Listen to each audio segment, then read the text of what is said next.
লোকমা এই জায়গায় প্রাইম কোর্ট সারা দেবেন, জাতি চুপড়ি উঠে যাইবে। এই যে এমন জায়গা প্রাইম কোর্ট আমনে বানাই ছেড়ে দেবে, চিনেন আপনি?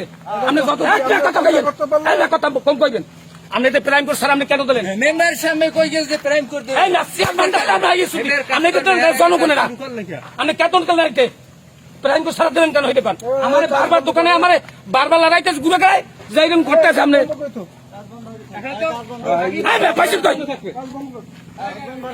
নমস্কার কেন আমাকে সরকার দেয় না প্রাইম কোর্ট স্যার? আপনি ফাইজলামি পাইছেন? কোনো কথা কই নাই যে না আবু তো জায়গায় গেছেন। একটা লোকমা এই জায়গায় প্রাইম কোর্ট সারা দেবেন, জাতি চুপড়ি উঠে যাইবে। খবরদার খবরদার। না মস্কারি আরাম বলছেন, খালি হুঁতাছি না। মস্কারি এইটা না, গ্রাম না করলো এটা আদর্শ গ্রাম। সাংবাদিক ফোন দিছি, তারা আসার পরে মানে এই কন্ট্রাক্টরের সাথে কথা বলছে, কি বলছে জানি না, তারা কেন কথা বলে নাই। হঠাৎ কন্ট্রাক্টরের সাথে কথা বললে চলে গেছে।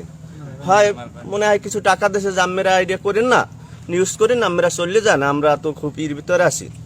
তারা আমাদের সাথে কিছু সাংবাদিক কথা বলে না, তারা চলে গেছে। তারপর আপনাদের ফোন দিছি। আসসালামু আলাইকুম দর্শক, একটি গুরুত্বপূর্ণ ভিডিও আপনাদের সামনে তুলে ধরার চেষ্টা করলাম। পাথরঘাটা উপজেলার সদর ইউনিয়নের ৮ নং ওয়ার্ডে পূর্ব বাদুরতলা এলাকায় নতুন কার্পেটিং করা রাস্তায় হাঁস মুরগির খোঁচায় সেই কার্পেটিং উঠে যাচ্ছে। ঘটনাটি জানতে পেরে আমরা সরজমিনে সেখানে গিয়ে ভিডিও করার পরে আমরা বিষয়টি দেখতে পেলাম এবং আপনাদের সামনে সেই ভিডিওটি তুলে ধরার চেষ্টা করতেছি। সাধারণ মানুষ হেঁটে গেলেই সেই কার্পেটিংটি আসলে উঠে যাচ্ছে। এই বিষয়টি নিয়ে এখানে স্থানীয় যে লোকজন রয়েছে তাদের অভিযোগের শেষ নেই। তবে বিষয়টি জানার পরে আমরা কথা বলার চেষ্টা করেছিলাম এই কাজে যিনি ইঞ্জিনিয়ার রয়েছে তার সাথে ওই বিষয়টি নিয়ে কথা বলার চেষ্টা করেছি। পুরো বিষয়টি আমি ভিডিওর মাধ্যমে আপনাদের সামনে তুলে ধরার চেষ্টা করলাম। দর্শক, আপনারা যারা আমার এই ভিডিওটি দেখছেন আপনাদের কাছে অনুরোধ থাকবে যে ভিডিওটি সর্বোচ্চ পরিমাণে শেয়ার করার চেষ্টা করবেন এবং কাজে যে অনিয়ম হচ্ছে এলাকাবাসীর দাবি হচ্ছে যে তাদের রাস্তাটি যাতে সুন্দরভাবে করা হয়। মুরগিতে সালাইয়ে আপনার উড়েই ফেলাইছে আর করে যাওয়ার পরে বৃষ্টির মধ্যে এরা কাজ করে গেছে, পানির মধ্যে ই করে। কত জায়গায় কত হাফ কিলো এরকম কাজ করছে? বেশি করছে।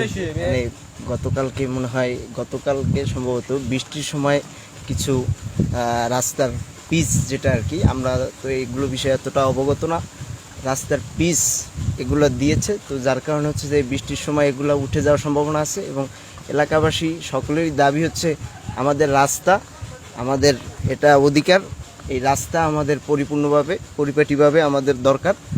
আর দ্বিতীয় কথা হচ্ছে যে তাদের যতটুকু এই পেজ দেওয়ার কথা তারা ততটুকু পরিমাণে রাস্তায় এই মাল দিচ্ছে না। হ্যাঁ, তো ওই কিছু কিছু মানুষ ওই যে বলতেছে যে বলে ছোট ছোট পোলাপান বা মুরগিতে বলে খোঁচা মারলেও এই রাস্তার পিচ উঠে যায়। মানুষ দেখলেই বিষয়টা বোঝে যে কি হচ্ছে। তাই ইঞ্জিনিয়ার সাহেবেরা কোথায়, এই ইঞ্জিনিয়ার সাহেবেরা এই জায়গায় আছে কিনা, হ্যাঁ এই ইঞ্জিনিয়ার সাহেবেরা একটু দেখুক এই যে বিষয়টা যে কি পরিমাণ কিভাবে এই কাজটা হইতেছে। এত পাঁচ দিয়ে ঠেলা দিলেও তো উঠে যাবে এই কাজগুলো। আসলে সরকার তো কোটি কোটি টাকা বরাদ্দ করে, সরকারের দুর্নাম হইতেছে। সরকার তো দুর্নাম হইতেছে, নেবে কা সরকার? না, এটা সরকার নিতে হইবে দুর্নাম। কারণ যে ইঞ্জিনিয়ারের যদি একটা কৈফিয়ত তলব যদি থাকতো, তাদের কাছে দায়বদ্ধতা থাকতো, তাহলে ইঞ্জিনিয়ার তো এইভাবে কাজটা করতে দিত না। সে অবশ্যই আমরা বুঝি সাধারণ মানুষ যে ইঞ্জিনিয়ার সাহেব উৎকোচের মাধ্যমে এই কাজটা সে এইভাবে করাইতেছে। আর যদি এই জায়গায় কোনো গ্রামের মানুষ যদি এই জায়গায় কোনো বাধাবিঘ্ন দেয় তাহলে সে তো একটা চাঁদাবাজি মামলা খাবে, তার তো অধিকার নাই যে হ্যাঁ এই জায়গায় টাকা চাইতে এসে। এই যার কারণে এই জায়গার দায়বদ্ধতা সরকারের আছে যে সরকার জবাবদিহিতার মধ্যে সরকারি কর্মকর্তা কর্মচারী রাখে নাই, যার কারণে দেশে এই কাজকামগুলো এভাবে খারাপ হচ্ছে। কারণ আমরা তো আর যা বুঝি না, ম্যানুয়ালে কি আছে কি দেয় এটা তো আর আমরা বুঝি না। যে এই যত কাজ হয়েছে আর কি ধরেন এরকমের হেরা নাকি ই করিয়ে দেবে, এখন বলছে তো তারা কি করে তা তো বলতে পারি না। ঠিক আছে, এরকম দুর্নীতি কেন করে এটা ই করে দেন আপনারা। সাংবাদিক ফোন দিছি, তারা আসার পরে মানে এই কন্ট্রাক্টরের সাথে কথা বলছে, কি বলছে জানি না, তারা কেন কথা বলে নাই। হঠাৎ কন্ট্রাক্টরের সাথে কথা বললে চলে গেছে। হয় মনে হয় কিছু টাকা দিয়েছে যে আপনারা আইডিয়া করেন না, নিউজ করেন, আমরা চলে যান, আমরা তো খুব এর ভিতরে আছি। তারা আমাদের সাথে কিছু সাংবাদিক কথা বলে না, তারা চলে গেছে। তারপর আপনাদের ফোন দিছি যে আমরা খুব এলাকার মানুষ, এই রাস্তাটা দিয়ে বহুত কষ্ট করছি, অনেক কষ্ট করছি। আপনারা দেখেন এখানে অনেক জনগণ আছে, তাদের কাছে জিজ্ঞেস করেন। আমার কাছে কালকে আমার এই এলাকার লোকজন অভিযোগ করছে যে এই রাস্তায় এরকম একটু ডিস্টার্ব হয়েছে, মুরগিতে সালাই, এই কথাটা বলছে আমার কাছে। আমি সাথে সাথে রাস্তায় আসছি, আসার পরে আমি এসে দেখে গেছি যে এখানে ওই যে কালকে সকালে যে বৃষ্টি হয়েছে ওই বৃষ্টির মধ্যে যে জায়গাটুতে তারা কার্পেটিং করছে ওই জায়গাটু একটু খারাপ হয়েছে। তো পরে আমি ইঞ্জিনিয়ার সাহেবের সাথে কথা বলছি, ইঞ্জিনিয়ার সাহেবের সাথে কথা বলার পরে সে বলছে যে এটা বৃষ্টির মধ্যে কাজ করার কারণে খুব সমস্যা হইতে পারে। আমি সকালে যাই ওটা ওই হঠাৎ বৃষ্টিতে তো ওইটা হয়েছে, তো আমরা কাজ বন্ধ করে রাখছি। এরপরে আমি কালকে সকালে যাব। আজকে সকালে আবার ইঞ্জিনিয়ার সাহেব আসছে এই জায়গাগুলো আবার যেখানে যেখানে সমস্যা ছিল আমি এখন ওই রাস্তার মাথা ইঞ্জিনিয়ার সাহেবের নিয়ে গেছিলাম, যেখানে যেখানে সমস্যা তার আমি দেখাই দিছি এবং সেও নিজেও করছে যে এই যে জায়গায় সমস্যা আছে এগুলো এখন তারা ঠিক করে দিতেছে। আর ওই বৃষ্টির কারণে যে জায়গাটা সমস্যা ছিল সেটা অলরেডি ঠিক করে দিয়ে গেছে। আপনার তো দায়িত্ব আছে, কারণ এখানে যে পরিমাণ আসলে ম্যানুয়ালি আছে ওগুলো দেখে আপনি হ্যাঁ, আমি কাজ বুঝে নিতেছেন কি এটার যে থিকনেসটা, এটার থিকনেসটা আমি মাপছি, থিকনেস ঠিক আছে, ঠিক আছে। এখন ঘটনা হলো যে ওইখানে চুলার পাশে তো দাঁড়াই থাকা আমার দ্বারা সম্ভব না, তাই না? চুলার ওইখানে তো ইঞ্জিনিয়ার সাহেবরা থাকে, তাদের সাথে আমি কাজ শুরু হওয়া থেকে শুরু করে এখন পর্যন্ত সার্বক্ষণিক আমি যোগাযোগ করতেছি। তারা বলতেছে যে আমরা এখানে চুলায় যে মেটেরিয়াল যেটা দেওয়া দরকার সবকিছুই ঠিক আছে এবং ওই যে ওইখানে যে 4 ধরনের পাথর যে একত্রে তারা মিলেছে সেটা আমি দেখে আসছি, ওগুলো সব ঠিক আছে। কিন্তু ওই যে বৃষ্টির কারণে কিছু কিছু জায়গায় সমস্যা হয়েছে, যেটা আমিও এখন ইঞ্জিনিয়ার সাহেব দেখে আসছি। দাঁড়িয়ে গেছেন, এই জায়গায় আসলে গুঁড়া পাথর দেওয়ার কথা ছিল, কিন্তু এটা কিন্তু ব্যবহার করেন ওইটা করছে, ওই জায়গায় করছে, কিন্তু এই জায়গায় করা হয় না। দেখেন আপনি একটু না তাহলে আপনার মনে হয় না কি এগুলো আসলে গুঁড়ো পাথর দেওয়ার কথা ছিল না। এখানে হলো এটা হলো ড্রেন্স কার্পেটিং।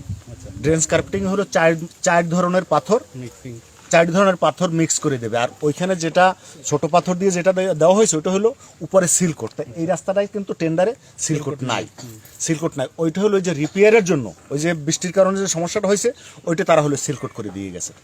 অত এলাকায় আমাদের যে এই যে ভিলেজ রোড মেনটেন্যান্স কার্পেটিংটা হচ্ছে বিআরআরপি সড়কের, এরা হলো আমাদের ড্রেন্স কার্পেটিংয়ে কোনো সিলকোট নাই, 4 ধরনের পাথর মিলে ড্রেন্স কার্পেটিং করা হয়।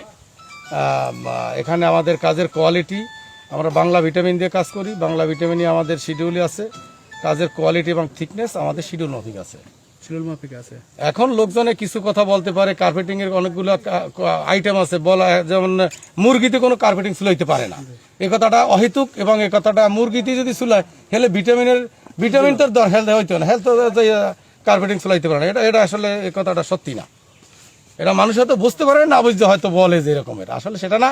আর কালকে যেটা ডিস্টার্ব হয়েছে, একটা জায়গায় হঠাৎ করে বৃষ্টি হয়েছে, আমি উপজেলা নিয়ে আসছি, আমরা দেখলাম মালটাও নিয়ে আসছে, মালটাও বিছাইছে, রোলার করতে না, বৃষ্টিটা আসছে। ওইখানটায় আমরা আবার আজকে ট্যাগ কোড দিয়ে পুনরায় ওই জায়গাটায় আজকে আবার আমরা সিলকোট করে দিয়ে আমার থিকনেস ঠিক রাখছি পজিশনে। আপনি তদারকি করতেছেন এবং আসলে আপনার মনে হয় কি মান ঠিক আছে কিনা? আমার মনে হয় কাজের মান সঠিক আছে এবং তাতে কোনো সমস্যা নাই। আমাদের এই রাস্তা আসলে কত বছর টেকসই? আমাদের মেইনটেনেন্স রাস্তা আমরা 3 বছর পর মেইনটেনেন্স করে থাকি।